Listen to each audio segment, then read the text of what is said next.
So one of the things that makes Naughty Dog special is our insane attention to detail.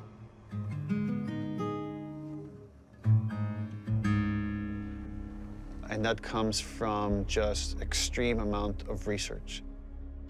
So whether it's researching a theme, let's say this idea of retribution or justice, like we would read a ton of books and look at movies and even watch like interviews and news programs about stuff that's going on in the world and then discuss it among ourselves, like what's happening here? What can we draw from this? How can we base these fictional characters on reality to make them feel more authentic?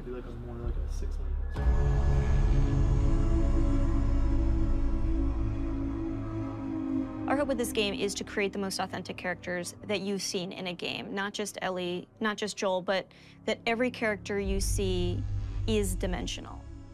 Obviously, in telling a character-driven story, you have to create characters. And it starts with a story concept that then can develop into level ideas and more specific narrative beats. Once we kind of have a good understanding of the narrative that we're after, we could start writing scripts. And that's really the first time the characters come to life and they're speaking, even though it's just words on the page. Now they're becoming more specific. And the next step after that is to either bring in the existing cast from the first game, such as Ashley Johnson, who played Ellie, and Troy Baker, who played Joel, or casting new characters. And they're interpreting the material and bringing their knowledge of these characters and their take on these characters to life. I think authenticity from every department has been kind of a goal or a focus, whether or not that's in the animations and how we're mocapping or in the effects and how we're simulating, you know, the different elements to get the effect look that we want in game. We wanted it to be as realistic as possible, as believable as possible, so that as you're playing, you can hopefully get fully invested in it and fully immersed. And we didn't want to have a character moment where it's unbelievable, both from a narrative and visual standpoint. Some other advances that we've had is like now we can like make veins pop on their forehead if like they're really angry, or likewise we could redden their skin. Could be based on emotion or it could be based on what's happening to them physically. How red their eyes can get is controllable. How tears flow off their eyes and their face is all new tech that we've developed for this game. Hey, we got another trespasser, a girl. Did you see her? Additionally, we have this human nuance to our human enemies that makes the situations that you're in so much more terrifying and emotionally affecting than they would be otherwise, because at almost every turn we've gone as far as we possibly can go to make our human enemies feel as human as possible. I got something. Shit. Infected? Let's get in there. You can hear the enemies calling out, looking for you, and giving you slight little gameplay hints as to what they're gonna do, and so you can try to plan around it. What is it? Someone come out! We got something. I'll go see what's up. So whether that's the nuance of their awareness system of like what they should know about and when, how they convey knowledge to their friends, to the kind of emotional content of the game. So when they refer to each other by name, when they scream in anguish when they see their friend die, when they scream in anger as they're like kind of trying to hunt you down or attack you. They feel real, and it makes the situation that you're in feel real in a way that you haven't seen before and you might not be ready for.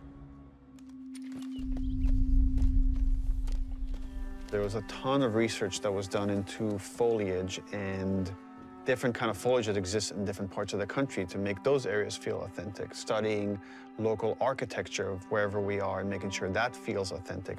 We took 3 trips up to Seattle. We actually got photo scan data of like natural elements in the forests and went through and walked the path of Ellie through Seattle to actually get as much reference that we could.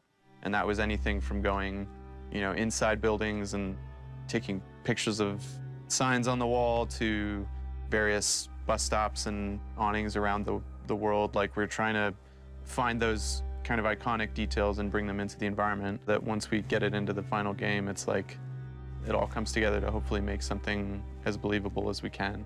Hopefully with all these things combined, it gives you the feeling that you're playing a Naughty Dog game. This is what we go for. I feel like these are all real people.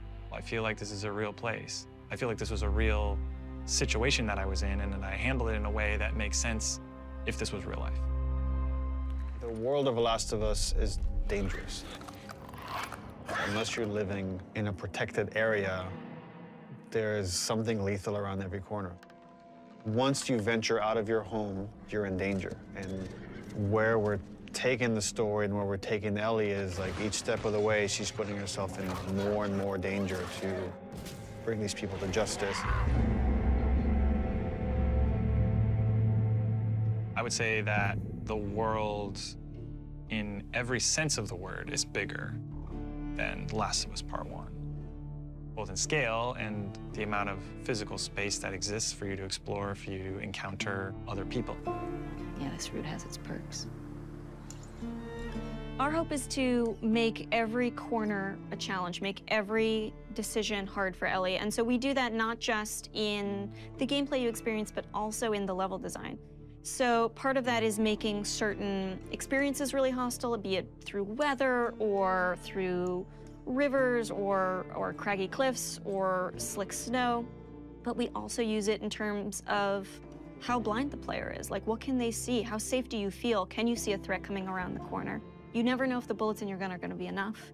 You never know if you can stop and bandage your arm. You can never fully breathe. And we want you to be in alignment with Ellie, who can never fully breathe when she experiences this trauma. For Jackson specifically, we wanted to make it feel like a very close-knit kind of community that's focused on family, focused on sustainable ways of living. I obviously have the hydroelectric dam generator that's powering the town, so we have, you know, electricity in Jackson, which is not something that maybe players would expect to see in the world. But given that we're further in time, we wanted to show that there are certain people dedicated in the world to rebuilding a life that doesn't revolve around killing people and scavenging. As you walk around the town, you can hear kids laughing. You could see people going into restaurants and eating, and it's a very kind of tranquil town. Now, we know there's all these horrible things happening outside the walls, but they've been able to protect the innocence of this town. Jackson, in many ways, represents what is at stake for our characters, a life of peace and relative comfort, a life where you can fall in love, a place where children can play and it's okay. And I think, you know, when we were looking at building out Jackson, it's like, okay, how many of those moments can we represent? What's awesome about the world of The Last of Us is it shows just how precious the things that we take for granted in our everyday lives, how precious those things really are.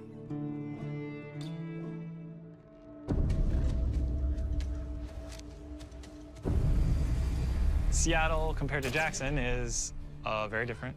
It's more of a war zone, I would say. Part of the interesting thing with Seattle or the Pacific Northwest is that there's all this rain and all this foliage and wildlife, and it's this very lush area that if someone were to settle down, it'd be a pretty good place to settle down, just as far as the kind of fruit you can scavenge, the animals you can hunt. And then because it is so lush, because it is so teeming with resources, is why there are multiple factions trying to fight over those resources. One faction you run into in Seattle is the Washington Liberation Front. When the outbreak happened, the military took some pretty drastic actions and quarantined parts of the country. And this was their way of protecting the population that has survived this horrendous outbreak. And because of that, it led to rise of these resistance groups. And in the first game, we saw the Fireflies. And we heard about other groups, and in this game, we get to see, here's another group that rose called the Washington Liberation Front that was able to defeat the army and thereby take over a lot of their equipment. And they're this very militaristic faction.